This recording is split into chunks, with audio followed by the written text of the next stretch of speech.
Opposition party के agitating parties के जो प्रयास हैं उनको हम सपोर्ट करते हैं और हम समझते हैं कि जल्द से जल्द एक बड़ा सीरियस, सिंसियर और कंसर्टेड निगोशिएशंस होने चाहिए।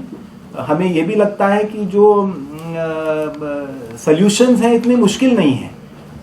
असेसमेंट हमारा ये है कि इतनी दिक्कत नहीं होनी चाहिए। एक ब्रॉड फ्रेमवर्क ऑलरेडी बन चुका है और उसका हम पूरी तरह भारत सरकार और हम लोग सब उसका समर्थन करते हैं।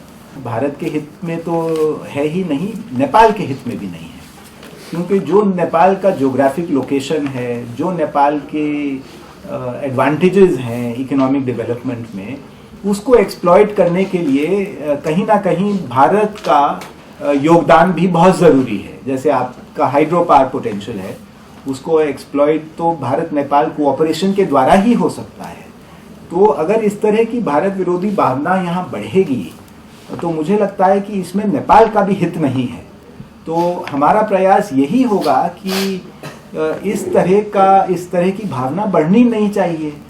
और मैंने कई फोरम्स में ये कहा है कि दोनों देशों के बीच में एक सिंसियर डायलॉग होना चाहिए कि ये भावना क्यों है, इसके रीजंस क्या हैं, क्यों ये बढ़ी है तो ये भावना दशकों पुरानी भी है। तो इसका मुझे लगता है कि दोनों देशों का हित नहीं है इसमें, और इस पे हमें एक खुले और शीतल दिमाग से चर्चा करनी चाहिए।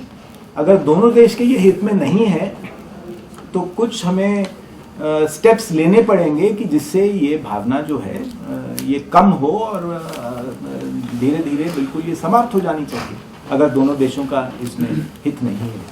और जहाँ तक आपने चीन की बात की, तो नेपाल तो एक सार्वभौम देश है और नेपाल